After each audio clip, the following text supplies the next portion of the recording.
Michigan faithful, Michigan Wolverines, my first question to you. Who's got it better than you? Georgia. Kyle Ledbetter, the disrespect, the hate. I did not expect this from you. To the Michigan Wolverines, once the bluest of blue blood organizations, those boys from Ann Arbor, that team that has the future #1 overall draft pick on their squad, led by Jim, never eats chicken, never eat a nervous animal, Harbaugh. That team that has a dynamic 1-2 punch of Blake Corrum, Hassan, Haskins, the first team in college football playoff history to start the season unranked and the rise like a phoenix from the ashes to the most elite of elite, the most prestigious of prestigious, the top 4, the final 4 of the college football playoffs. Kyle Ledbetter, I need you to explain yourself right now.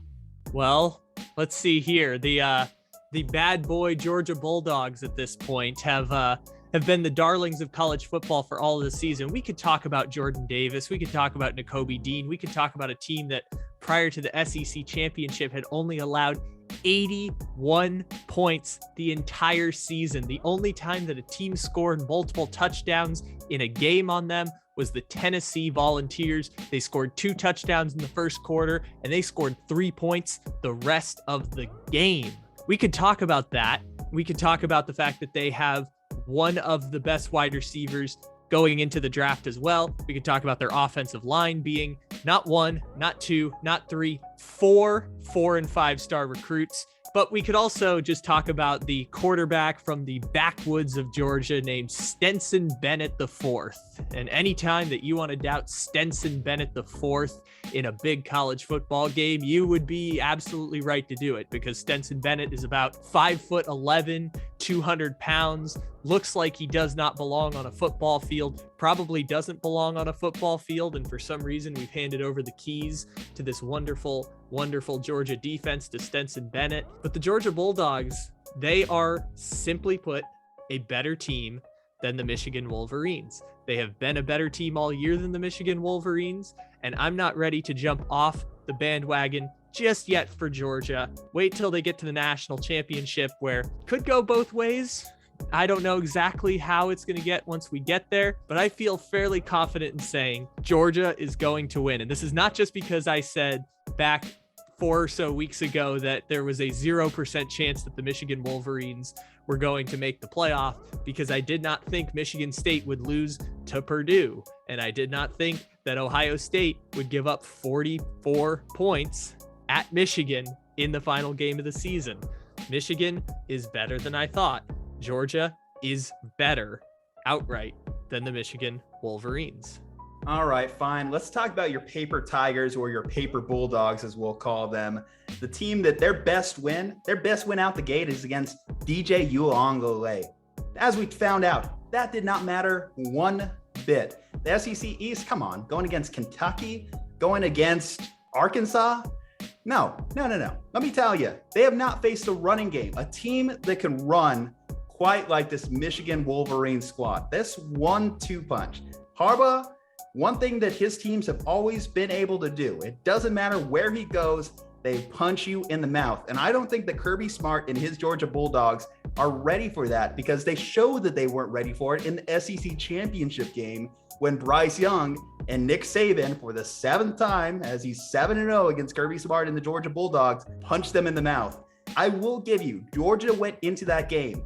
They were allowing less than a touchdown on average per game prior to the SEC championship, and including Alabama into their stats, that rose to 9.5 points per game allowed for the season, which is an insane historical mark. But considering the competition, yes, we always think in our minds, the SEC competition, it's bar none better than the rest of the country. But in their particular schedule, Georgia's isn't as good as we thought they were. Georgia, I just don't think that they are necessarily up to the hype that we've given to them to this point. Whereas Michigan, just given that they've had the weight of the world on their shoulders, they came into this year with so much doubt and proved everyone wrong, aside from a 5-point loss to the Michigan State Spartans, which rivalry game, yes, Harbaugh has his struggles in rivalry games. Yes, you'll say this is his biggest game since he's been there with Michigan, but Harbaugh is not unfamiliar with a big time game. Obviously, this is a guy who's been to 3 NFC championship games in his coaching career. This is a guy that went to the Super Bowl.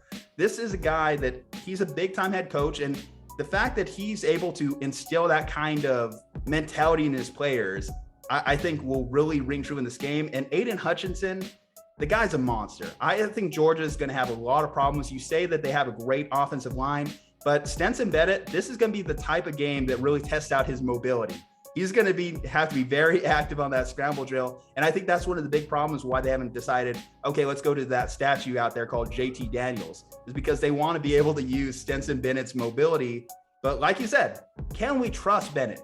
This is a guy that was a 3-star walk-on coming into Georgia. It's not like he's a blue chip prospect. And I think the bigger the games get, the greater the competition gets. I think this is where we start to see guys like Bennett fold. And Cade McNamara, he's no shining star either by any means, but he's a safe play. He's not going to make the disastrous play, which the only thing that could go wrong with Michigan, similar to Georgia, I guess they're very similar in this aspect, is if they fall behind. I think another big storyline for Georgia, obviously, Dan Lanning accepted the Oregon head coaching job. So the fact that they kind of have a mishmash of their defensive coordinators, they claim we have 4 DCs on our staff, but still, I think that when your head guy is on his way out, that has a bit of a trickle-down effect. I mean, we talked about it with Alabama when Lane Kiffin accepted a job and Nick Saban wanted nothing to do with him. That's why it's kind of interesting that Dan Lanning is still coaching them in the playoffs here.